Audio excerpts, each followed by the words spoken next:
come in threes, but Joe Burrow threw 3 touchdowns, scored 33 points, is now 0-3.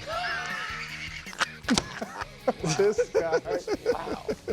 When did you become so anti-Burrow? I know. My gosh. You guys beat him. I don't even understand Exactly, because we beat the Bengals. I said the Bengals aren't good, and everyone's like, no, they actually are good. That game doesn't even count. You Here's said, Joe Burrow. You also said it meant you guys were good, and you're terrible. That was your team. Here's Joe Burrow. We're not happy with where we're at, but by no means is the season over. We're 0-3. There's 14 left to play. We just have to continue to get better and, see where the cards fall in the next, 10 weeks, whenever the bye is. So we just got to go into this week preparing to get better and trying to get a win. That's all you can do. Tough one. All right, so here are the stats. Starting 0-3 this century, 114 teams did it. 113 teams missed the playoffs, but the 2018 Texans, they made the playoffs. Bro, no, see, I tried to make this graphic 6 years super ago. obvious that it's 6 years ago. Very. I get it, it's hard, but I'm just saying it happened 6 years ago. Like, oh, 6 years ago. Is Cincy's season over, bro? This is tough for me. Because as you guys know, I'm from Cincinnati. Yeah, but you've also abandoned them. Yeah. That's the second part. I did abandon them a few years ago at 0-2, and it came back to bite me when they made the playoffs. And I look at some things. Look at their schedule. I'm sure Nick has looked at this too. You look at their schedule.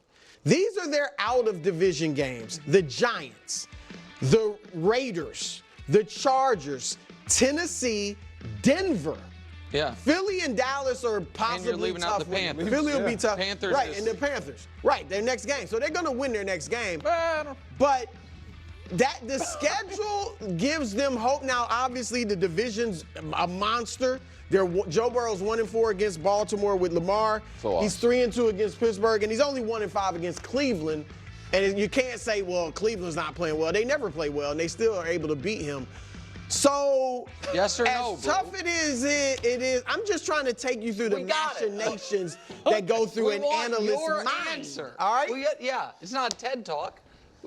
Cincinnati, as tough as this is for me to say, you're done! And it's because the attitudes. Yes, it's we just exactly saw right. Trent Brown out for the season. Well, that's a bummer. You don't think now Howard, Jamar Chase, who already may have had an attitude issue because he didn't get his money, and T. Higgins, they're looking at this like, first of all, good chance we don't even make the playoffs. I don't have my contract. Am I going to go out there and really risk it put it on the line, right? So that, I think their attitude, schedule's possible, but the attitude is going to bury them. I think they could have big problems in that locker room. I'm not looking at your notes, Cheating, Wilds. I promise I don't need all of what you say. I can agree with a lot of it. What I don't agree with is that they're done. I don't think that they're done. And as far-fetched as it may be for you or in some others, when you look at this division, as hot of a start that Pittsburgh is no on, juggernaut. they're not exactly. And even though if we pull up Pittsburgh's schedule, like, they're probably going to start off 4-0. And then this whole right-hand column they could lose. Absolutely. Yeah. Like this week, they got the Colts. You'd think, okay, they'll probably beat the Colts because the Colts can't put up a lot of points. Yeah. Obviously, we know what Pittsburgh's defense is, all those things. With that being said, Baltimore's 1-2 right now. You got Cleveland, who's 1-2. Like, if you're telling me that Pittsburgh is just going to run away with this division because they're not losing anytime soon, I'm not buying that. And that, I just have to believe that at some point, Lou Anarumo is going to figure out, although he's missing a lot of pieces defensively, he's going to figure out a way to put together a scheme that can get them in position to get stops. Or just not be awful. Exactly. Wilds, do you want to go before I go? They're done, Wilds? Yeah, I thought they were done after the Patriots game. Oh, my God. Two things. One, I thought they were done after the Patriots game. Two, and when I said the reason I didn't believe in them and pick them to go to the playoffs was Trey Wingo just putting out, said the vibes were bad. And I know that we kind of joke around about Cam Taylor-Britt. We were just goofing around about, you know, you're talking trash. That's just kind of part of the vibe. But you talked trash to Xavier Worthy, and you lost. And there wasn't a big team meeting. It's like, hey, everybody, remember when we did the whole Burrowhead thing and lost? Like, let's dead that. Let's get really focused. No, he doubled down and talked trash to the Commanders. It just doesn't seem, not that that matters and it shows up on the field, but to me it feels like there is not a unified vision of focus where and today he said it. Today Zach Taylor was like, I shouldn't do that. They haven't punted in 2 games. So we're going to get to that later, but bad vibes, some injuries, and I do think like contract issues. So listen, I don't think they're dead. I do think that we don't have time for it, but if you pulled out the bulletin board, a lot of those statements might have been true, but unfortunately they might not matter, which is they might have built a defense to slow down Mahomes. Unfortunately, it doesn't slow down anyone else. And I also think, again, sample size of 2, but thus far, teams that lose heartbreakers to the Chiefs lose again.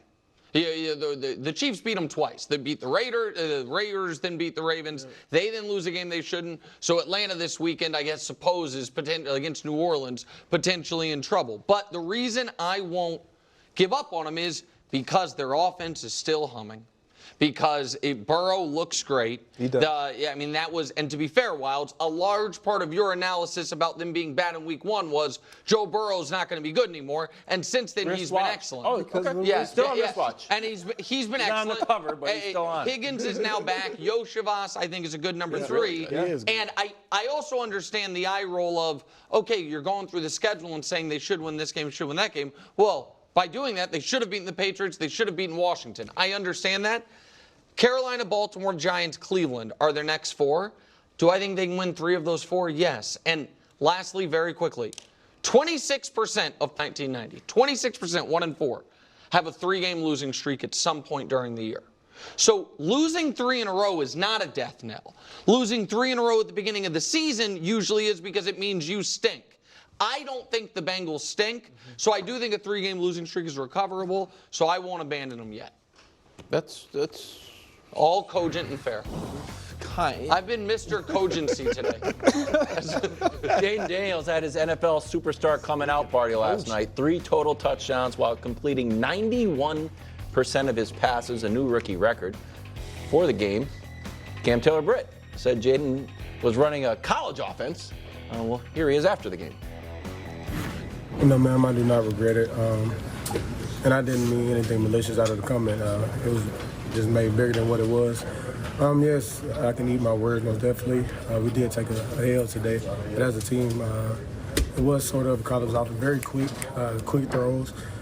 He's very athletic in his stem plays, and that's how the game went. Okay. Is Daniels looking like a superstar to you, bro? Yeah.